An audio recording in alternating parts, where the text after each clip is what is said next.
Salut Franck, Salut Nico, comment tu vas? ça va super, Ouais, tout va bien, merci.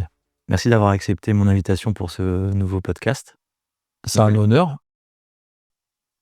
parce qu'on se connaît quand même depuis quelques années, là, depuis que tu pratiques les arts martiaux. Et c'est un projet qui te tenait à cœur, donc je suis content d'y participer. Est-ce que tu pourrais te présenter? Donc je sais que c'est Franck, mais est-ce que tu peux recommencer par une présentation, qui tu es, d'où tu viens, où tu Ouais. as grandi Alors, Franck Atia, papa de 4 enfants, 43 ans, et directeur du Maccabi Paris. Maccabi, ça a une origine, hein, c'est un club de sport pour la communauté juive, ouvert à tous. On se sent bien, on est en famille, on a des gens qui viennent, de banlieue, qui viennent de Paris 10, 13e, 15e, même, de province. J'ai des adresses des fois, les gens ils prennent le train pour venir ici. On a des parents qui viennent avec leurs enfants de 4 ans jusqu'à des papys qui viennent faire de la boxe à quand je dis papy, c'est vraiment j'ai eu un cas, l'an dernier, bon il vient plus, mais il avait presque 90 ans et il était en pleine forme. On a débuté avec le karaté qui est ma discipline de base et le judo et ensuite, le krav maga. Krav Maga, self-défense, qui attire pas mal de monde. Et puis 20 ans d'aventure, de compétition, de people, de personnalité. On a de tout. C'est un club qui nous fait voyager. Bah, je suis né en 82, donc génération 80. Karate Kid, Bloodsport. Moi, mon père avait un vidéoclub, donc regarder Karate Kid, j'étais fan. Je ressemblais petit à Daniel San. Souvent on me Ouais. comparait à lui, ouais, Ah, c'est vrai que ouais, quand j'étais petit. on peut Je imaginer. peux voir des photos, ouais. Ouais. Donc je ressemblais et je me prenais un peu pour, Karate Kid, mais j'avais surtout la chance d'avoir un papa qui était compétiteur. On battait, tous les week-ends, qui s'entraînait tous les jours. Il a commencé le karaté lui mon père a commencé à 15 ans. À l'époque, c'était 15 ans, on démarrait pas plus petit, hein, c'est rare. Donc je suis né avec un papa karatéka. Quand on ouvrait la porte, de l'appartement, on avait déjà les médailles à l'entrée. Et puis ma mère, à 5 ans, m'a inscrit, dans un club de karaté en bas de la maison. J'habitais en pleine banlieue, en pleine cité, Paul-et-Loire, Bobigny. Mais voilà, ma mère m'a inscrit en bas de la maison et puis, je m'amusais, hein, comme tous les petits que je vois ici au club, également, au Maccabi. Je m'amusais, je mettais le kimono mais j'étais pas encore à fond dedans. Et un jour, j'ai fait une bêtise dans ce club de karaté et puis, le professeur m'a puni. Il m'a dit: «Allez, de ma gueule». Alors je comprenais pas son accent: «Allez, va t'asseoir». Et là, mon père, il est arrivé avec son survêt équipe de France karaté, il est venu il est venu me chercher. Il me dit: «Qu'est-ce que tu fais là?» Je dis: «Je sais pas papa». Il m'a dit: «Bon, moi je vais discuter avec le professeur». Il se connaissait. Je lui ai dit: «Patrick, c'est un honneur, peux-tu faire un cours?» Et là, j'ai vu pour la première fois mon père faire un cours de karaté et ça m'a fait un truc, tu vois? J'étais fier. Je regardais mon père, je dis: «Waouh, karatéka, dans la cité, dans la banlieue, dans le club». Moi, j'étais fier.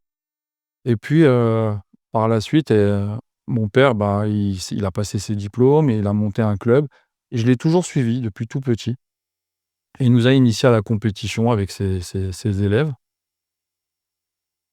dont un de mes frères d'armes qui s'appelle, Éric Blesson, qui est très, très fort, qui est encore présent là sur les tatamis et on a évolué ensemble avec mon père, je le suivais, dans le 11e arrondissement et aussi, à Drancy, tout près de Bobigny.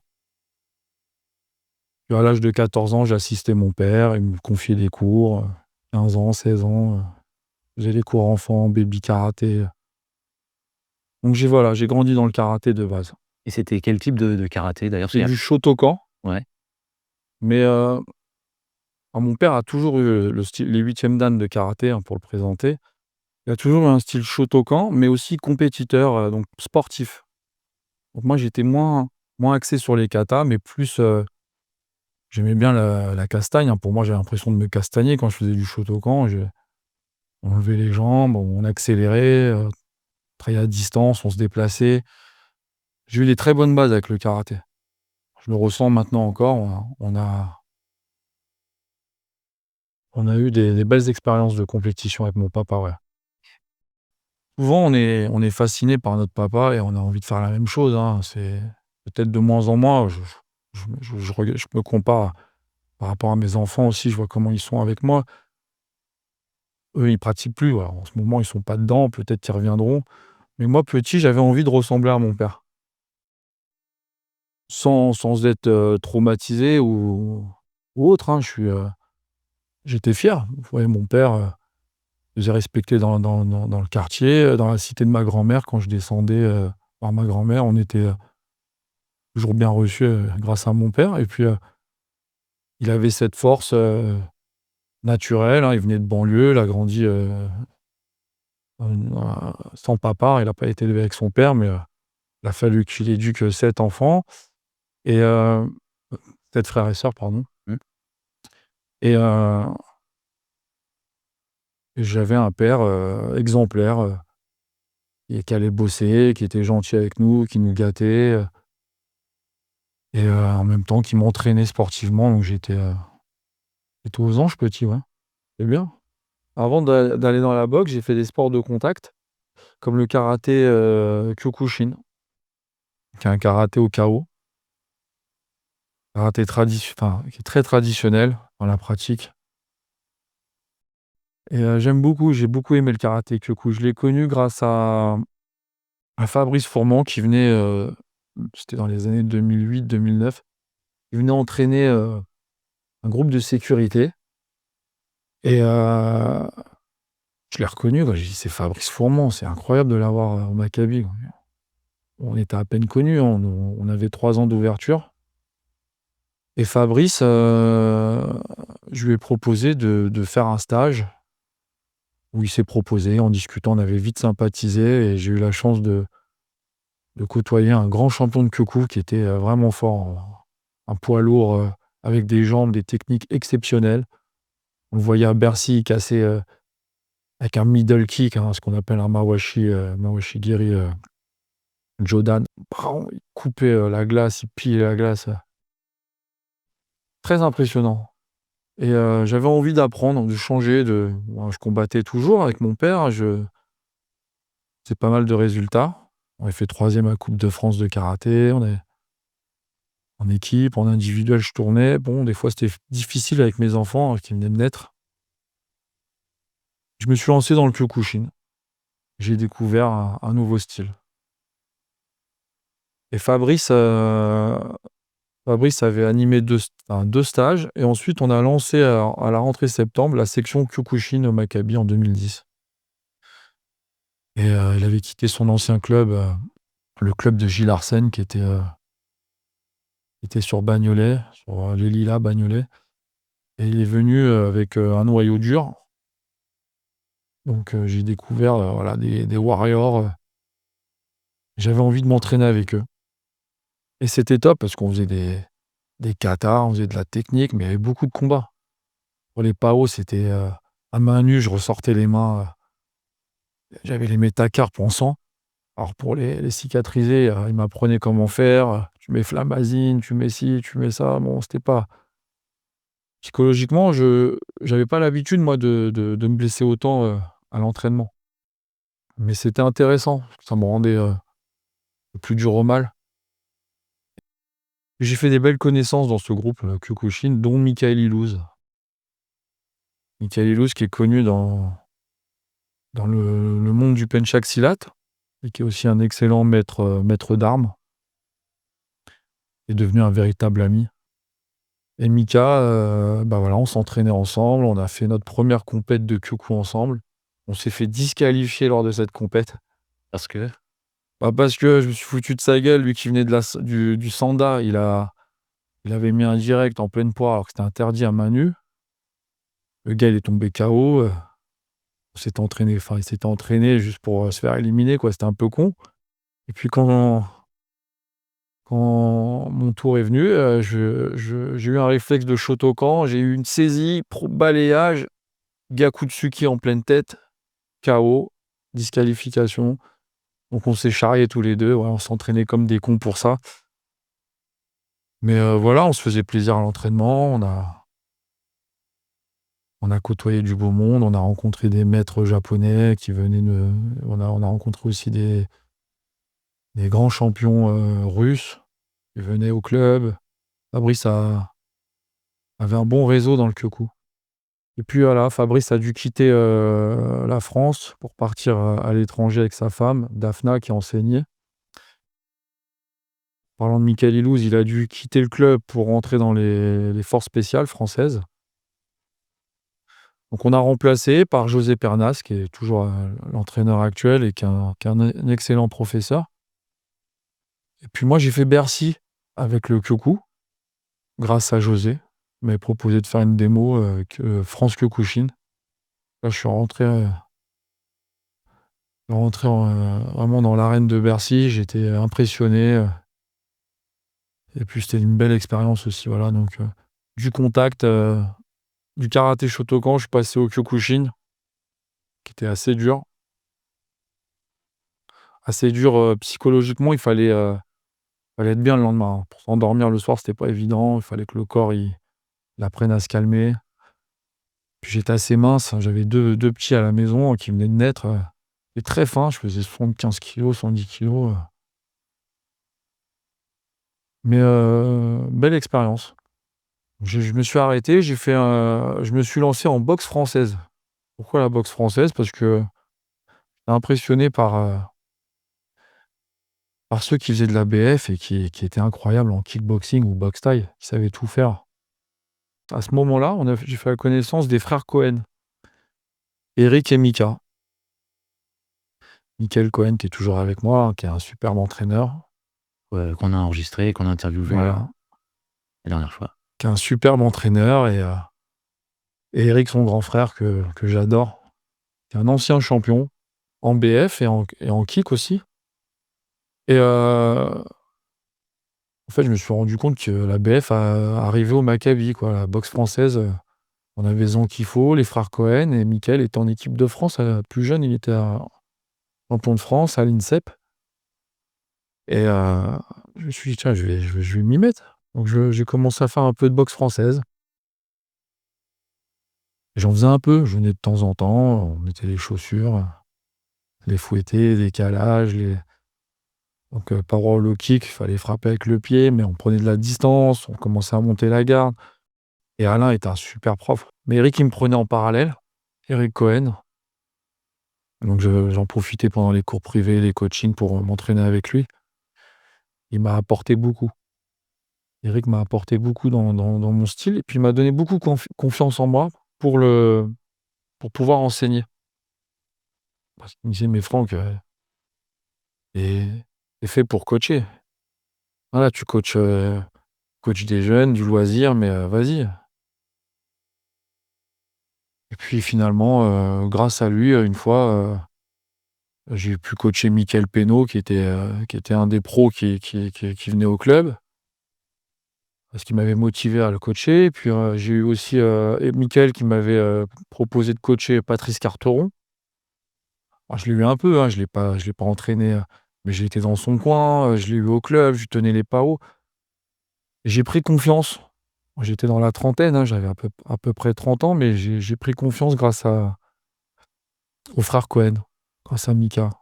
Et jusqu'à maintenant, Mickaël, il arrive toujours à trouver les mots pour me rassurer, et puis moi-même, hein. Et pour revenir à Alain Zankifo, donc je m'entraînais en BF, et j'avais envie de faire du kick. Donc je m'éparpillais. Je lui ai proposé de faire du kick, également, d'être entraîneur de kickboxing, et ça permettait de créer des sections au Maccabi.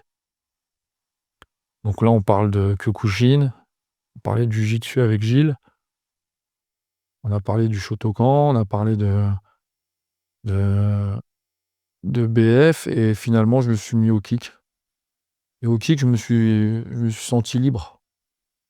Parce que là, je mélangeais un peu le Kyoku, la savate, le Shotokan, un peu plus hermétique, toujours rectifié par Mika Cohen. Est-ce que tu peux parler des gens qui ont pu passer, des gens, qui sont maintenant peut-être combattants à l'UFC ou dans des grandes organisations comme le KSW? Ouais, je pense à Saladin. Saladin Parnasse, à l'époque, on mettait les gants, je parlais de pour moi, c'est une époque, hein. C'était, Pourquoi tu dis que c'était à l'époque où on mettait les gants, on faisait la fameuse mise de gants de 17 h. Donc je te disais tout à l'heure, La mise de gants pour ceux qui connaissent pas, c'est un peu le moment où c'est le on sparring, c'est le sparring. sparring pour préparer les compétiteurs ou les pros. On faisait cette mise de gants, tous les jeudis 17 h avec, les pros, en pied-point et on a accueilli, Saladin Parnasse, il y a une dizaine d'années. Il avait 15 ans, 16 ans et il vient et c'est mon pote Arnaud Templier qui est pote d'Alain Zankifo, qui était en équipe de France également avec Michael Cohen, qui est entraîneur de Salah en pied-point et à la Hatch Academy et il venait souvent au club, on sortait ensemble, on se voyait souvent au Maccabi. Il me dit: «Écoute, j'ai un petit, c'est un monstre, en anglaise, il démonte tout le monde, en pied-point, il démonte tout le monde, il va venir mettre les gants, tu vas voir, c'est un génie. C'est un futur génie». Donc il rentre avec un pote, ils étaient 2, il met les gants, il tourne avec Mickaël Penaud et il le malmène, quoi. Mickaël Penaud qui était multiple champion du monde, hein. Il se déplace, je suis impressionné par le gamin. Ensuite, il tourne avec, Yoann Fauveau. Pareil, il il le laisse pas respirer. Arnaud a eu le flair. Donc je vois souvent ça là sur les réseaux, je le vois dans toutes les émissions, je l'ai vu boxer, enfin je l'ai vu combattre, dernièrement au KSW, il a fait prestation exceptionnelle encore et je me dis: «Waouh, on fait partie de cette aventure». Je l'ai vu arriver, de temps en temps, il lui tenait les pattes d'ours ici, mais voilà, Saladin en MMA, on l'a vu démarrer. Puis maintenant, on lui souhaite d'aller plus tard à l'UFC et de continuer. Il a le temps. Il a le temps. Jeune encore. Il a le temps, il est jeune et il est incroyable. Il est tellement humble et c'est agréable. Le genre de combattant, pour moi, c'est exceptionnel parce qu'il est doué, il est gentil dans la vie, il est simple, il est généreux aussi parce que je l'ai vu participer à des œuvres caritatives et cetera. Il est venu, pour des anniversaires, des trucs, il se présente, sans réfléchir, sans faire le beau sur les réseaux et c'est rare. C'est rare parce que c'est un mec simple qui va réussir. Donc voilà, je parlais de ça là parce que je l'aime beaucoup. Je pense que Mika a dû en parler, non? Ouais. Ouais. Michael aime beaucoup Ouais, il l'aime aussi, beaucoup, je sais, ouais, ouais. ouais. Ouais, j'imagine. J'ai pas l'impression qu'il y ait beaucoup de personnes qui n'aiment pas, Saladin Parnasse. Après, il y a toujours des mauvais, hein, sur les réseaux, je vois, sur Insta, c'est affreux, hein. Ce qui est bien sur Instagram, je dis Insta, je cite, on va rarement sur Facebook. Ouais, aujourd'hui on Sur Insta ou ouais, sur les réseaux, moi je vais que sur Insta parce que TikTok, tout ça, j'ai pas le temps. Je déteste. Ce qui est bien, c'est qu'on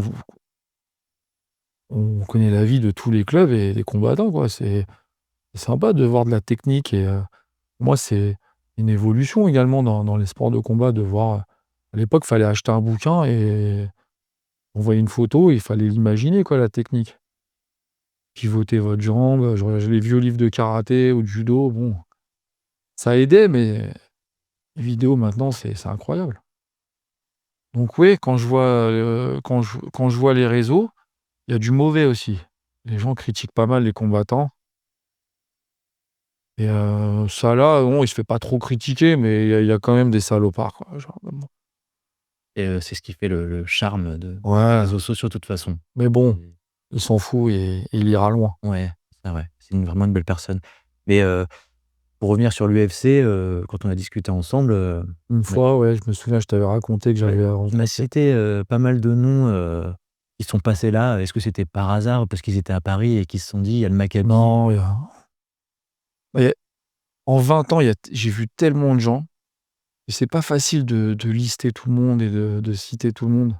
On peut parler, Mais directement. oui, oui, non, mais j'ai mon idée, ouais, par rapport à l'UFC. Bon, il y a pas eu tant que ça, mais grâce à Jean-François Bandet, qui est l'ancien patron de Venom. Ils étaient associés à l'époque, 2 associés Et Jeff qui pratiquait ici également le jiu-jitsu, qui était avec Gilles Arsène, ancien ami ou toujours ami de Gilles Arsène. Il venait au Maccabi et grâce à lui, on avait, un peu de sponsor Venom, il nous installait des sacs, les premiers t-shirts Maccabi Venom. Et puis c'était la marque à la mode parce que ça venait de rentrer à l'UFC et eux, ils avaient Jeff, invitait les combattants à faire des stages, à Rungis avec, des athlètes des combattants de l'UFC dont Machida, il y a eu Shogun, Wanderlei Silva, Miesha Tate, très bonne combattante, José Aldo. Voilà, ils invitaient du beau monde et j'ai eu la chance grâce à Jeff de les recevoir en première partie au Maccabi pour un shooting photo. Petit stage, mini stage, au Maccabi avec Machida et Shogun. Moi, Machida, il me fait sourire. Il est génial, Machida. Moitié brésilien, moitié japonais, grand, élancé, ancien Shotokan, même toujours. Et ce parcours à l'UFC, j'adorais. Je voyais le karaté, mon jiu-jitsu, et en même temps, il a fait cette transition boxe thaï un peu pour pouvoir être plus striker, on va dire. Et Machida, ouais, j'ai eu, grâce à Jeff, il est venu ici, on a fait des belles photos, les shootings au Maccabi. José Aldo qui vient avec sa ceinture de l'UFC. Et puis lors d'un stage, Miesha Tate qui m'étrangle, elle me prend en exemple. J'ai les photos, j'ai la tête toute rouge. Et voilà, Miesha Tate, Wanderlei Silva, avec qui on avait bu un verre Rivoli. Ouais, c'est des belles années. Et puis ça a fait une belle pub pour le club aussi. Parce qu'après, ça allait sur Karaté Bushido, magazine. Greg MMA, Grégory Bouchlagem, pionnier du MMA, super combattant, beau gosse. Il vient ici grâce à Gilles, toujours grâce à tel et un tel, hein. Un club, c'est ça, hein, le Maccabi, c'est grâce à tel professeur, c'est pas grâce à moi, c'est pas grâce au directeur. C'est toujours, voilà, de bouche à oreille, la présentation d'un ami. Et Gilles Arsène nous présente Greg MMA en me disant voilà, Franck, il aimerait enseigner, est-ce qu'il pourrait venir faire quelques coachings, etc. Je lui dis mais bien sûr, c'est un honneur. Et Greg me demande un jour s'il peut faire une vidéo avec karaté. Et je lui dis allez, vas-y, fonce. Puis il me voyait un peu donner des cours, coacher. Il me dit mais tu veux pas qu'on fasse ensemble le festival des arts martiaux? J'avais déjà fait avec le Kyoku. Quand tu parlais de Bercy tout à l'heure, c'était ça? Ouais, Ça, hein? voilà, le festival des arts martiaux de Bercy, ouais. Et je lui comment ça? Il me dit: «Bah, en fait, on me demande de faire, une démonstration de MMA». Et «Ouais, mais moi, je suis une saucisse, au sol». «Non, mais t'inquiète pas, je vais t'apprendre des choses, on va répéter», et puis on s'est éclaté, quoi. On quand je dis éclaté, c'est qu'on s'entraînait, mais je me marrais avec Greg. Je le trouvais hyper drôle. Et comme je suis on dirait pas, mais je suis un gros déconneur. Moi, je le confirme. Ouais. J'avais trouvé un pote vraiment qui se prenait pas au sérieux, mais qui était fort. Et j'adore ça. J'aime bien les mecs qui sont forts, qui savent s'entraîner sérieusement, mais qui savent aussi déconner. Et Greg, il me dit: «Bon, voilà, on va préparer, le festival des arts martiaux», et grâce à lui, j'étais en plein milieu, de l'arène. Il y avait 4 000 ou 6 000 personnes, et j'étais impressionné. J'ai dit: «Waouh, c'est super beau». J'ai l'impression de combattre comme, Jérôme Le Banner ou d'autres champions, mais en fait, je faisais une démo, mais on s'est bien frité. Et puis, ça m'a permis après d'avoir plus d'assurance également dans le monde du MMA, et de faire un peu de pub pour le Maccabi et d'être à l'aise, dans ce monde-là, voilà. Et Greg, il a commencé avec cette démo et ensuite il est rentré, dans la chaîne, il a travaillé pour Karaté. Et je pense qu'il a fait un beau taf et que c'est grâce à lui que la chaîne a explosé. Et Greg venait faire ses tournages ici et quand je dis ses tournages, c'est rencontrer des athlètes. Le gars, il s'est tapé avec tout le monde, hein. Il met son fameux casque, il a plus de 40 ans, il rencontre des jeunes de 18 ans, 20 ans, 30 ans, des experts, des champions du monde et il y va. Alors forcément, à la fin, il va les étrangler, mais hyper courageux et c'était voilà, ça nous a fait une belle pub aussi. Et comme il dit, il a la On bouche a eu sèche. C'est ça quand avant avant de tourner avec les toujours la bouche sèche, ouais, ça comme il dit à chaque fois. c'est normal en même temps. Sûr. Très courageux, belle pub, on a installé le ring ici autour de nous et puis, une fierté, voilà, de recevoir tout le temps des athlètes de haut niveau, pour moi des stars. Parce que être combattant, OK, quand on dit une star, on va parler de Céline Dion ou d'Elvis Presley, mais, on arrive comme ça dans une arène, qu'on est au milieu, que tout le monde t'acclame, on en a vu des mecs ici, hein. Et c'était voilà, bon, des stars du combat et Greg, en phase 2 au Maccabi. Ça a permis aussi d'avoir un peu plus de monde au MMA et de se développer, dans ce monde-là. Bon, c'est vrai que maintenant Greg a moins le temps, c'est normal, ça se comprend. Il est occupé par sa nouvelle chaîne et aussi, c'est contraignant d'accompagner des jeunes en compétition, d'être présent tous les week-ends. On a une superbe coach qui s'appelle Myriam Joël, un super taf avec le grappling, avec Marvin. Et puis j'ai ma petite participation en boxe thaï et Michael Cohen aussi en kick. Donc on est tous ensemble. Donc ce qui est intéressant ici au Maccabi, c'est que le gars qui veut faire du MMA, il peut aller au grappling, se perfectionner en anglaise et aussi en pied-point ou en JJB. C'est ça le MMA en vrai. Tout le monde le sait, tout le monde le dit, mais c'est pas juste venir au MMA et dire: «Allez aujourd'hui on va faire un peu de transition lutte, un peu» non. Il faut se perfectionner, être bon 1 heure, 2 heures et c'est pas évident. Un planning, c'est un planning, faut être fort physiquement, mentalement. Puis il y a de plus en plus de concurrents et de combattants maintenant. Maintenant que c'est, légalisé. Ouais, ouais, c'est bien organisé aussi, hein. On passe des grades, être grade vert pour combattre. Il y a des championnats de ligue. Puis bon, ils ont leur propre style. Le MMA a évolué. Ils ont leur propre style. On Je me souviens du MMA où, à l'époque, les gars de l'UFC, ils avaient soit le style karaté, soit le style boxe thaï. C'était Vale Tudo, voilà. Maintenant, il y a un style de MMA. Il y a un style de MMA. C'est l'impression de voir un peu des escrimeurs qui se déplacent, qui se prôlent très vite et qui arrivent directement au sol et là, on voit des lutteurs et des grappleurs, quoi.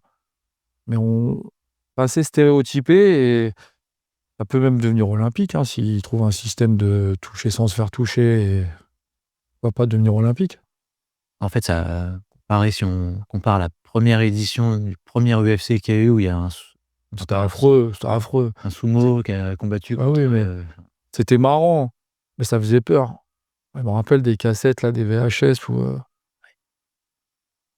un ah non, c'était presque les coups de coude à la mort, non. Ça, j'étais pas très attiré par ça, j'avais même peur petit.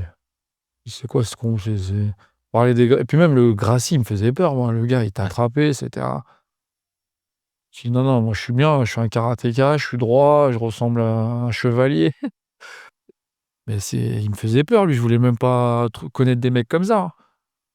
Mais finalement, on évolue avec le contact, les profs qui te rassurent: «Viens essayer» et puis voilà, maintenant le MMA, c'est ouvert à tous, même les femmes, elles peuvent pratiquer, même les enfants. Moi, j'ai du MMA Kids ici au Maccabi, je trouve ça génial. Ils sont trop mignons les petits, c'est des jeux. Ils jouent, ils apprennent à se défendre et jamais plus tard. Et puis c'est pas si violent que ce qu'on a pu entendre, «Oh la MMA c'est hyper violent, c'est Mais sport horrible». l'anglaise, quand on voit la tête des mecs, moi j'adore l'anglaise. Il faut être courageux pour être champion d'anglaise, faut être un athlète hors norme pour être un champion. Mais les gars, ils ont pris des coups, on vise la tête, on vise les côtes, on vise la tête, les flancs, le foie, on vise la tête. Mais au MMA, on travaille au sol, il y a les étranglements qui sont stoppés, les comment dire? L'enseignement est plutôt bien structuré puisqu'il y a une fédération et aussi maintenant des professeurs qui sont spécifiés qui sont spécialistes dans chaque discipline. Donc moi je suis pour. Je suis pour et je trouve pas ça dangereux. Au contraire, moi, même si mes 4 enfants pouvaient, la petite, j'ai dit 3 parce que la dernière elle a 1 an, je pensais pas à elle, mais Ouais. si mes enfants pouvaient pratiquer, sans devenir des grands champions ou pourquoi pas, mais moi je dis pas non. Plutôt bienveillant et un sport de combat. Tout à l'heure, on parlait des stars que tu as pu rencontrer, des sportifs et des sportives, mais je sais qu'ici aussi tu as côtoyé des stars, du cinéma aussi. Tu un milieu, enfin au niveau de la cascade, c'est un milieu Ouais, qui alors j'en ai vu tellement.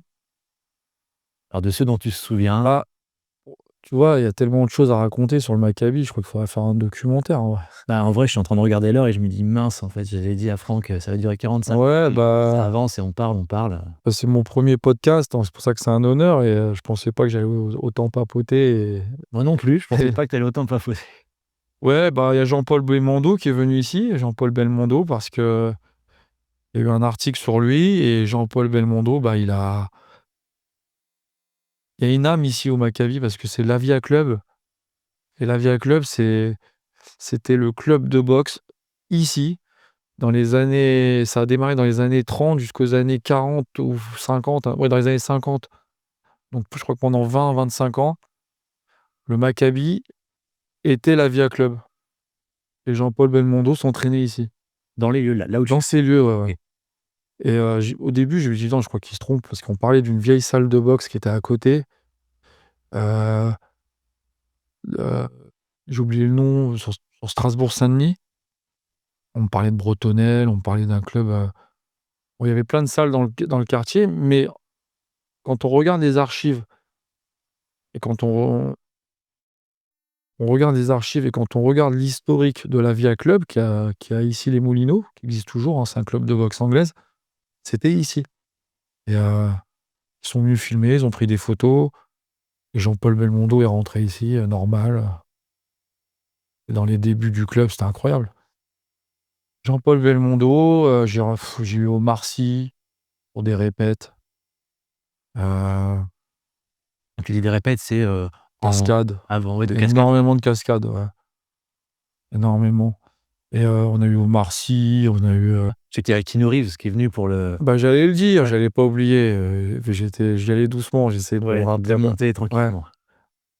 et un jour, grâce à mon ami Beaumont, Florian Beaumont, oh, Florian qui venait s'entraîner avec, Steve Gentis ici, qui est un superbe athlète, Steve Gentis qui a sa chaîne aussi, qui a un propre dojo et Steve, ben, on était toute une équipe à s'entraîner avec Tariq Lakéal,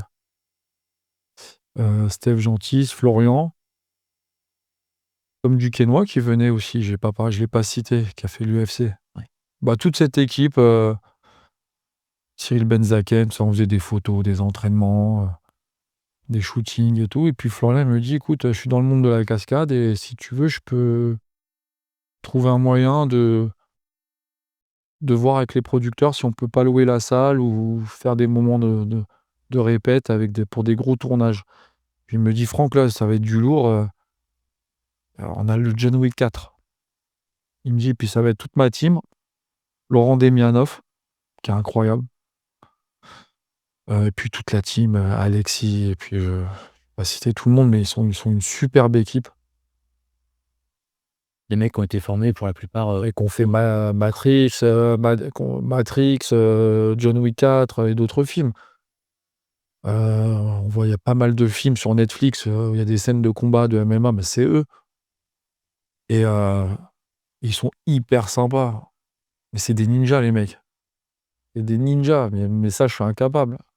Un jour ils m'ont dit: «Tu veux pas essayer, tu sais, enfin un casting?» J'ai dit: «Mais je suis pas». Moi je fais des mawashi, des high kicks, des front kicks, je te mets crochet, uppercut, je me déplace. Mais là c'est des ninjas, ils montent sur les murs, ça me rappelle les Yamasaki. Yamakasi, Yamakasi. ouais, parce que j'ai parlé de Yamasaki tout à l'heure. Grâce à lui, on parlait de John Wick 4. L'acteur, aide-moi là, j'ai un Keanu trou. Reeves. Ouais, Keanu Reeves. Keanu Reeves, hyper simple, grande classe. Quand tu vois des mecs, qui tournent dans Plus belle la vie, qui se la racontent, tu le croises dans la rue, tu dis: «Ah je te connais», il veut même pas te répondre, et Keanu Reeves, et c'est une légende, hein. Il est génial le mec. Il fume sa clope, il oui? Ah OK.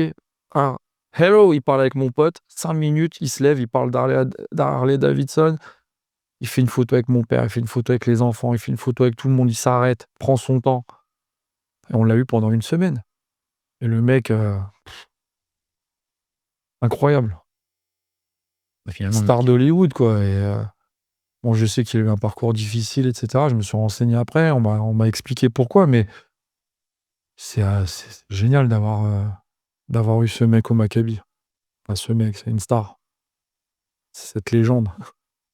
finalement, les murs du Maccabi, ils sont chargés d'histoire, tu parlais de Jean-Paul Belmondo, Keanu Reeves. Enfin, si tu devais, citer toutes les personnes qui sont passées Mais il y en a ici, trop. J'ai rencontré Mike Tyson, bon pas au Maccabi, mais grâce à Michael Cohen. Mais au Maccabi, Jérôme Le Banner, qui est devenu mon ami, que j'adore. Il est génial, Jérôme. C'est une légende, Jérôme. Je parlais de John Wick, mais lui, on pourrait faire un film sur Jérôme. Là, je suis en train de finir son livre, son bouquin qui est canon. J'ai tout le temps des petits messages, il est simple, il répond oui tout le temps. Il est aussi gentil que Saladin Parnasse. C'est pas le même gabarit, mais il est génial. Et j'ai mis les gants avec Jérôme. Et sur Insta, on me voit en train de courir partout et on l'entend respirer. Bah, ça aussi, ça fait partie de c'est une anecdote qui restera à graver. non, Ah ouais. Puis ouais, ça m'a permis de grandir, dans le monde du sport de combat, de gagner ma vie. Ouais, je suis modeste, mais on est heureux, quoi. J'ai mes enfants, j'habite dans le quartier, je viens tous les jours au Maccabi, je rencontre des belles personnes. On a eu des maîtres japonais, une fois j'étais à 8 heures du matin, j'étais en train d'écrire, en train de travailler, la porte elle s'ouvre. C'était, maître Mochizuki. C'est un expert, japonais, qui a créé le Yosekan Budo. Donc il était venu pour faire des photos, puis finalement il a fait un mini stage pour 3-4 personnes. Je me suis retrouvé à m'entraîner avec lui. J'ai eu des trucs comme ça, j'en ai eu plein. Pas des tonnes, mais j'ai eu plein d'histoires comme ça. Je me suis retrouvé face à des personnalités, ouais, des maîtres. ce qui est beau, c'est que tu vis de ta passion Ouais, et en plus tu transmets ça aux gens. Ça, c'est on sent que ouais, j'adore ça. Je m'inspire beaucoup. Je m'inspire, j'aime pas copier. C'est-à-dire que, par exemple, des fois, je vois un cours, où je fais un cours et puis tu as un prof qui fait la même chose, ça m'énerve. Mais j'aime bien m'inspirer et faire après à ma sauce. Mais pourquoi pas créer un art martial aussi? tu des idées? Non, Non? il y a trop de choses, il y a Ouais. trop. Les arts martiaux, c'est dur, hein. Je dis pas que ça se perd. Je dis pas que ça se perd. Moi, je vois mon père, il est, passionné, 8e dan, Shotokan, il est à fond, il a ses clubs et puis il continue d'emmener des gars en compète, quoi. Et ouais, voilà, il marche la tête haute, l'impression de voir un maître, hein. C'est mon père, mais mais il est cool. Mais ça se perd pas ces valeurs-là parce que il faut les garder. Les arts martiaux, il y a l'humilité, mais aussi, il faut de l'humilité, mais aussi, la rigueur et la concentration. Des fois, les gars, dans les sports de combat, ils s'y croient, quoi. Ils te parlent comme des merdes. Nous, on n'est pas mais c'est pour ça qu'il faut instaurer le côté martial dans les sports de combat, c'est important. C'est important. Tu arrives en retard, tu viens en chaussettes claquettes avec on te dit de mettre un short de boxe taille, mais tu viens avec un short de foot. Tu pas les voilà, là, il te manque les valeurs des arts martiaux. Mmh. C'est important et ça, moi, j'aime bien les instaurer au club. C'est martial arts. Si je me retourne, Maccabi martial arts. Pas mis boxing gym ou, pourtant on est un boxing gym, mais on reste sur les arts martiaux. Je sais que j'ai pas présenté tout le monde, on a tellement de disciplines, je pense qu'il faudrait plutôt aller sur le site internet. Quand je dis tellement, on n'est pas le Cajun Club, le Dojo Grenelle où ils ont 51 disciplines et cetera donc moi je respecte, hein, pour moi ce ne sont pas des concurrents, c'est des gens qui sont là depuis des années et heureusement. On a beaucoup de disciplines, on a des disciplines principales, donc dont, on va essayer de les citer, non? Ouais, bien sûr. Voilà, on a la boxe féminine, le lady boxing. On a le lady boxing, cours de kick pour les femmes, pencak silat en self-défense aussi, krav maga, 2 styles de karaté, Shotokan, Kyoku, boxe pied-point, kick et boxe thaï, jiu-jitsu brésilien, grappling, mixed martial arts. Je suis sûr que tu les connais mieux que moi. Non, je suis en train de réfléchir. Capoeira, Ouais, la la capoeira. capoeira qui existe depuis longtemps, qui sont très bons. Superbe, super crew. Ma fille, elle en fait. La petite Ouais, en 6 mois, elle fait la roue sur une main, donc voilà ce que j'aurais dû faire petit. J'ai la liste devant moi, non, voilà, on peut hein, voir puis sur le ça se décline pour les enfants, ados et adultes. Alors ouais, côté, 6 ans ou, comme tu disais tout ça à l'heure, commence à 4 ans, tu vois? 4 ans. Des butchus en kimono de karaté, Ouais. font des cailles et tout, j'adore. J'adore et je suis content de recevoir, tous ces enfants, ces ados qui progressent, qui évoluent. Des ados qui sont exceptionnels. On a un champion de France, là, karaté mix, de 16 ans à 18 ans, c'est plus le même mec, Louis Oui, Antoine, ouais. voilà. Puis d'autres, on a Yosh on a plein de jeunes qui sont de l'âge ado, qui sont passés, on a une petite qui vient de faire, vice-championne de France en karaté. L'élève de Elle a Mickaël. ouais, elle a 10 ans. Mickaël Sarfati. Mickaël Sarfati qui est un super combattant en karaté. Karaté sportif, Shotokan. Passionné, très passionné. Et puis voilà, on a réussi, grâce à tous ces professeurs que j'aime et que je porte sur le cœur. Je les adore. Sont tous passionnés et ils ont réussi à faire des petits champions et puis même, au-delà de ça, il y a des gens qui sont devenus ceinture noire, sans y croire, quoi. Ils ont mis les pieds sur un tatami et puis, on les voit assistants, ça c'est une belle chose. Alors on va terminer par la fameuse question que je pose à mes invités. Est-ce que tu pourrais me donner des noms de personnes que tu aimerais voir sur ce podcast, sur le podcast de la Fight Connection? Est-ce qu'il y a des personnes, combattants, combattantes, à qui Oui, tu penses? mais il y en a pas mal, hein. Ah vas-y.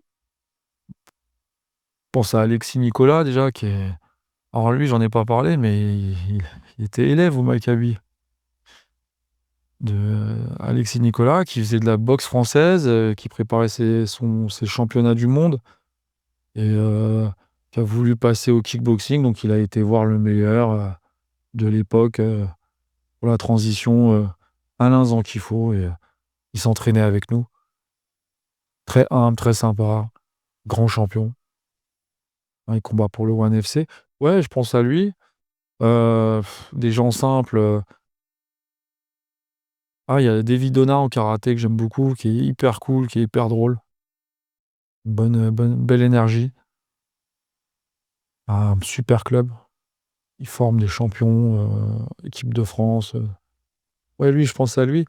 Heu, Jérôme Le Banner, si tu peux l'avoir, ce serait bien. Ouais, Il est cool.